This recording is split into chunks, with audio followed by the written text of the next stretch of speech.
Olá, pessoal! Estamos aqui hoje para entrevistar o jornalista, pesquisador e escritor Ulisses Campbell.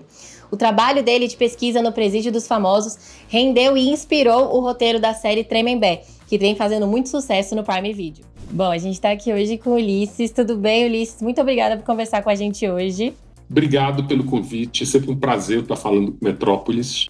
Bom, eu já queria começar te perguntando, porque a série ela faz parte de um processo extenso seu de pesquisa, né, nos presídios, conversando com as pessoas. E eu queria saber um pouquinho em que momento você percebeu que toda a sua pesquisa poderia virar uma série.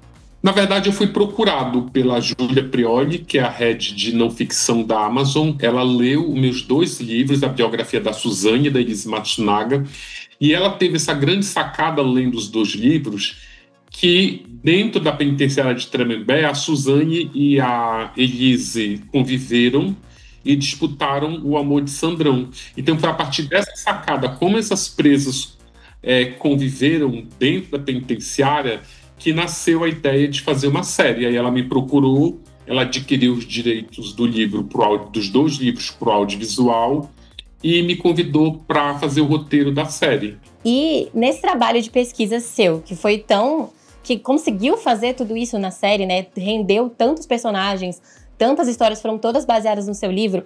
Teve alguma coisa que acabou não entrando na série e chamou muita atenção para você?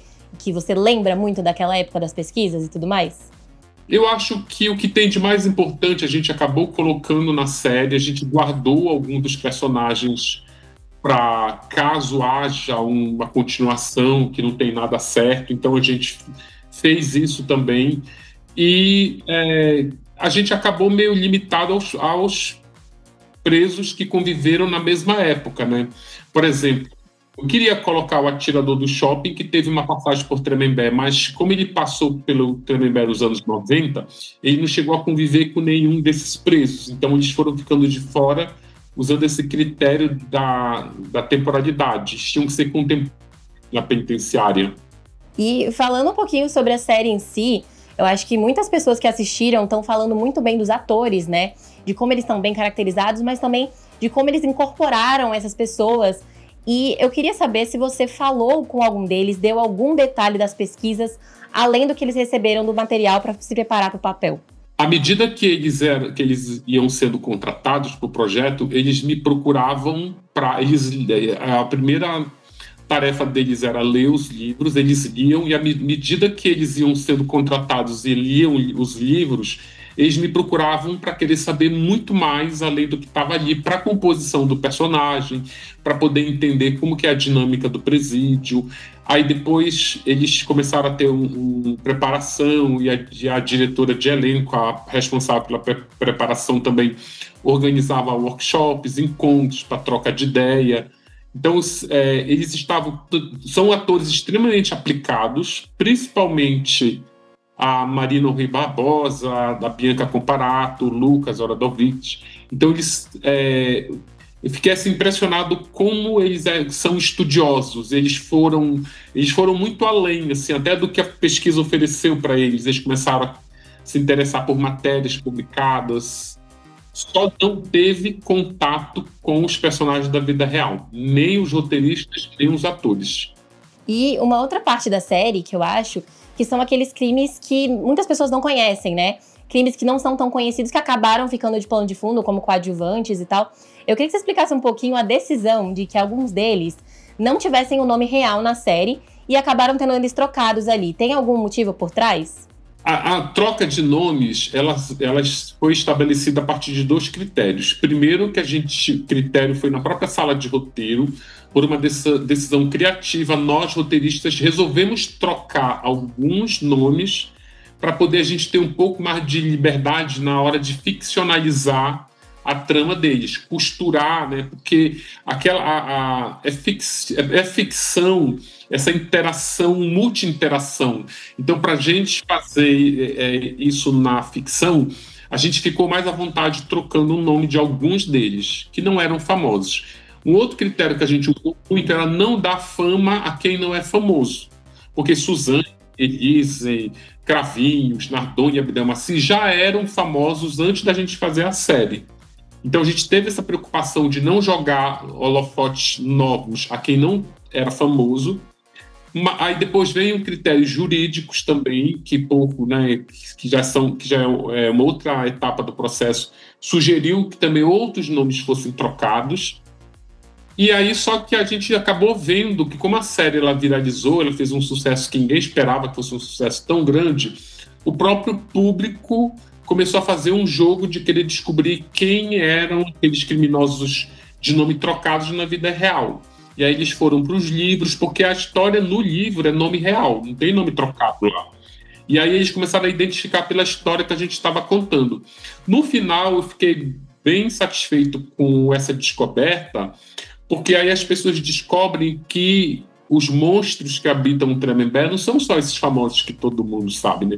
A gente descobre, inclusive, que o crime desses famosos chega a ser pequeno perto do que aquelas pessoas fizeram. Tem gente ali que fez coisas assim que até o diabo duvida. Um outro ponto também que a gente quis fazer nessa narrativa dos anônimos, a gente propositalmente criou a Poliana, por exemplo, que aparece solícita, introduzindo a Suzane Tremembé, fazendo o cabelo da Suzane, como se fosse como se ela tivesse empatia, né, pelo ser humano, mas a gente guarda aquela surpresa que é para desestabilizar o telespectador mesmo, mostrando o que ela fez. Olha em quem você estava se apegando. Então a gente quis criar esse impacto também. A gente fez isso com a Cássia, fez isso com a Poliana, fez isso com a Raíssa naquele culto no final, enfim, proposital. E eu acho que é interessante a gente falar um pouquinho também, né, que esse seu trabalho de pesquisa, teve os livros, né, que inspiraram a série da Suzane e da Elise, e aí eu queria saber um pouquinho de você, nesse contato que você teve, talvez, com as histórias delas e com as pessoas também, que é retratado na série um pouco, especialmente também o documentário da Elise, né, que ele é retratado na série, de certa forma, mostra cenas, né, que são bem similares ao que aconteceu. Eu queria saber a sua opinião, baseado no que você sabe, se você acha que esse discurso de a Elise merece ou não o perdão da filha ou da família, você concorda com ele ou não?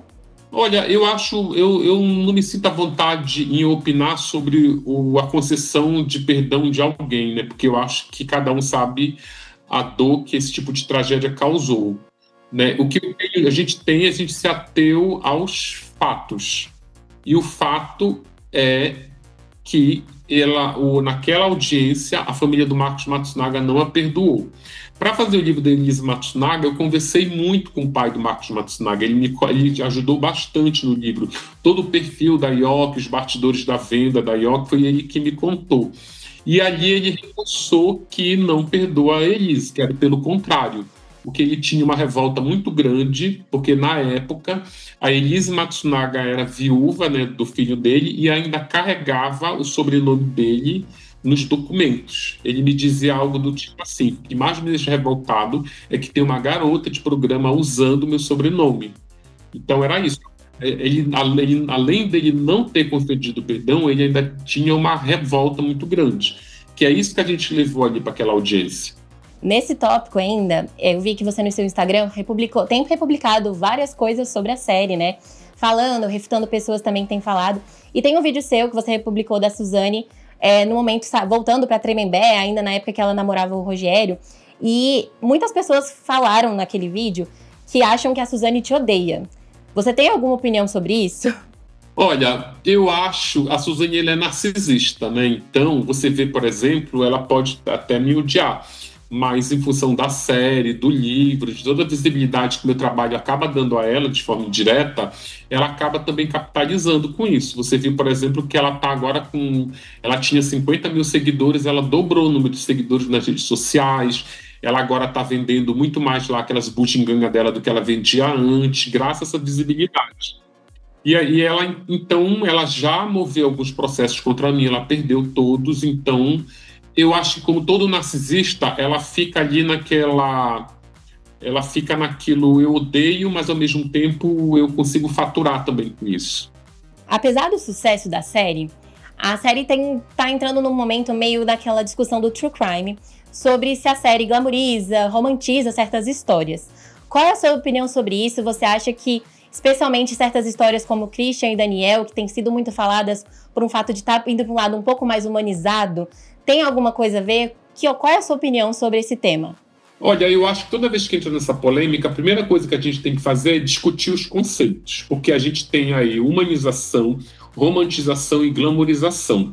Se tu me perguntar, você está humanizando esses personagens? Eu vou responder para você, sim, nós estamos humanizando. Essas pessoas são humanas.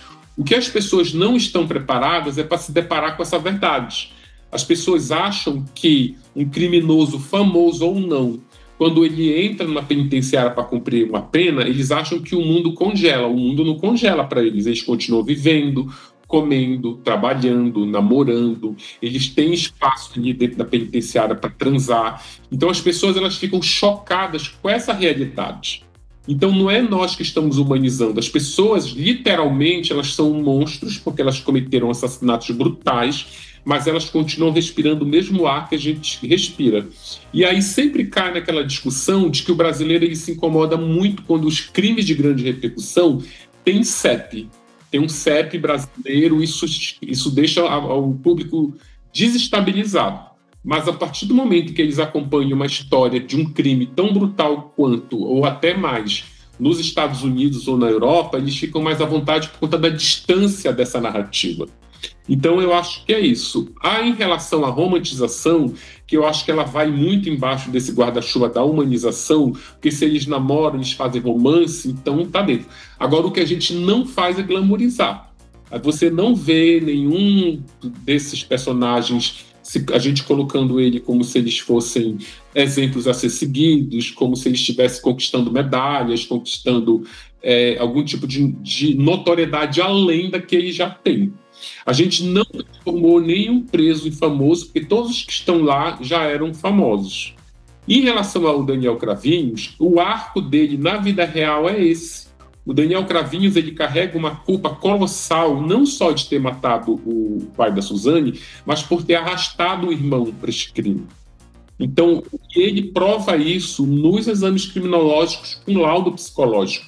Então, nada ali, essa diferença entre o perfil dos dois irmãos dentro da penitenciária vem do perfil psicológico de cada um, que são documentos que constam no processo de execução penal deles. Ou seja, a gente não inventou nada. Ao mesmo tempo que as pessoas se incomodam, como o Daniel é mostrado de forma mais humana, eles não têm a reação contrária a mostrar, por exemplo, quando a gente mostra o Roger Abdelmaci e o Alexandre Nardoni e Ana Carolina Jatobá completamente antipáticos, né? Que é a forma como eles são tratados.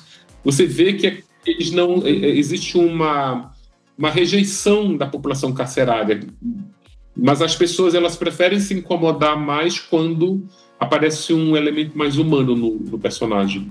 E nisso que você falou de mostrar coisas que são reais, né? Eu acho que um momento muito importante também logo depois da repercussão da série foi o Christian Cravinhos reagindo, falando que a série é mentira, e você mostrando provas do que você tem, do material que você coletou da pesquisa. Como foi isso, assim, que você chegou até esse conteúdo dele e resolver postar para mostrar, olha, a gente está embasando em várias questões aqui? Essa história completa, com muito mais detalhe, está no livro Suzane, Assassina e Manipuladora, que é a biografia da Suzane. Quando a Duda me contou que ela tinha namorado o Christian, eu perguntei para o Christian e ele negou. Então, isso em 2016. Então, eu procurei a Duda novamente e disse que eu só colocaria se ele conseguisse provar. E aí ele me levou até a casa da mãe dele. A mãe dele tinha um baú contendo as cartas de amor e a calcinha que ela mesma leva para dentro da penitenciária, como a gente mostra na série. Então, naquele momento em que ela me mostrou aquele baú, eu fiz a foto da calcinha. Inclusive, se você ver a foto, ela está em cima do meu bloco de anotações, que aparece o espiral. A gente, quando faz uma série como essa, que tem uma exposição muito maior do que o livro, a gente passa por um crivo jurídico. Tudo que a gente escreve no roteiro tem que ser provado para o corpo jurídico, tanto da produtora quanto do canal da Amazon. Então, quando chega lá, já está tudo provado. Eu não imaginava que o Christian teria essa reação. Como ele disse que é tudo mentira, aí eu, como roteirista, como autor do livro, eu senti a minha credibilidade de jornalista contestada por um personagem. Aí eu fui lá e provei para ele que era tudo verdade. O que mais eu acho curioso nessa história ele se incomoda muito com com o fato da gente mostrar ele usando uma calcinha, mas ele não reclama em nenhum momento em mostrar ele numa cena espancando um idoso, né? Voltando para a série, eu queria comentar sobre aquele final. Vamos não colocar spoiler para as pessoas que não viram, mas o que é aquele final e por quê? Qual foi a decisão? A decisão sempre foi que o final terminaria daquele jeito? Olha, aquele final ele foi muito discutido. Para a gente chegar naquele final ali, teve muita discussão entre os roteiristas, a diretora, a Júlia Prioli, a Vera Egito, que é diretora-geral. Mas eu acho que aquele final a gente acabou seguindo uma fórmula que sempre dá certo, que é deixar um final em aberto, né? A gente não sabe se vai ter uma segunda temporada, porque não tem nada confirmado. Material para fazer uma segunda temporada a gente tem. Até porque esses personagens estão todos vivos ainda, né, vivendo fora da cadeia, mas eu acho que nossa intenção era essa mesmo, deixar esse final em aberto para o debate continuar, né, porque eu acho que é difícil você botar um ponto final numa história em que os personagens são reais e estão vivos. Se esses personagens já tivessem morrido, por exemplo, era fácil dar um ponto final na história, mas essa história ela não tem um ponto final. Você falou sobre a segunda temporada, eu inclusive ia te perguntar. Como você já falou que não tem nenhum plano para uma segunda temporada ainda, né? Nada confirmado. Você falou um pouquinho sobre essas outras histórias que talvez possam entrar. Que histórias são essas? Você pode falar pra gente um pouquinho? Na verdade, isso aqui é uma opinião minha, porque decisão de canal, de executiva não tem uma.